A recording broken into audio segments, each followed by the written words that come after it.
Hey YouTube family, this is April Davis PI, and do I ever have a story for you? Has anybody ever heard of the story of actress Peg Entwistle, the Hollywoodland sign girl? Peg was born Millicent Lillian Entwistle on February the 5th, 1908 in Wales to English parents Emily and Robert Entwistle, an actor. In her early life, she moved to West Kensington, London, where her father worked in the theater. At an early age, she lost her mother. It was often reported in the history books that her bio mother had died.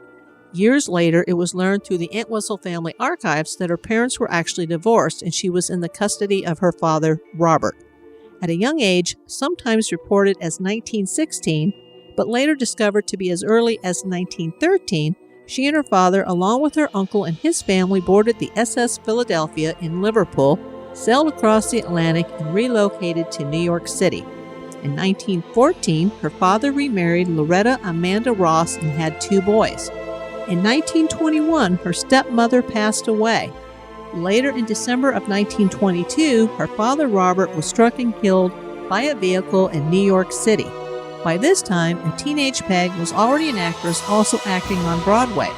She briefly moved to Los Angeles with her young half-brothers and was placed in the custody of her uncle and Aunt Jane. Shortly thereafter, Peg returned to the East Coast to resume her acting career. While still a teenager, she met her future husband, actor Robert Keith, 10 years older. They were married from 1927 through 1929, but later divorced due to abuse allegations and learning that he had a 6-year-old son, future actor Brian Keith. After their divorce, Peg relocated by train back to Hollywood. She initially lived in a Hollywood boarding house with other young actors. Soon thereafter, she was signed to a contract by RKO Pictures. In 1932, she was cast in the infamous film 13 Women. However, prior to the film's release date, she learned that many of her scenes were deleted as they were deemed too controversial as she portrayed a lesbian in that role. She was then cut from her contract with RKO Pictures and left searching for employment. This sad turn of events then led her to moving in with her uncle and aunt in their Beechwood Canyon bungalow home.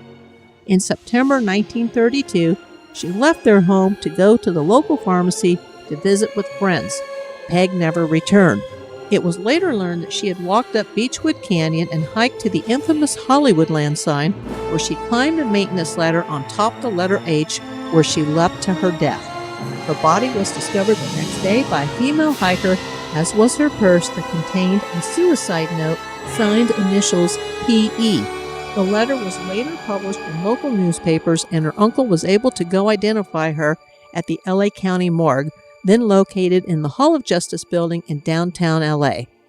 Now here is where the story gets even more interesting.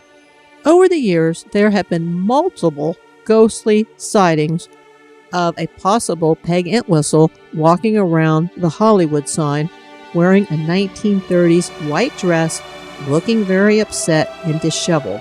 There has often been a scent of her favorite perfume, gardenia-scented perfume, during these sightings, which have been witnessed by joggers, hikers, park rangers, and trespassers. Others have seen her late at night making the long trek up Beechwood Canyon Drive. Do you believe in ghosts? Do you believe the witnesses who have claimed to have seen her, including multiple sightings by park rangers? Is her spirit stuck up in those Hollywood hills forever? Wherever you are, Peg, rest in peace.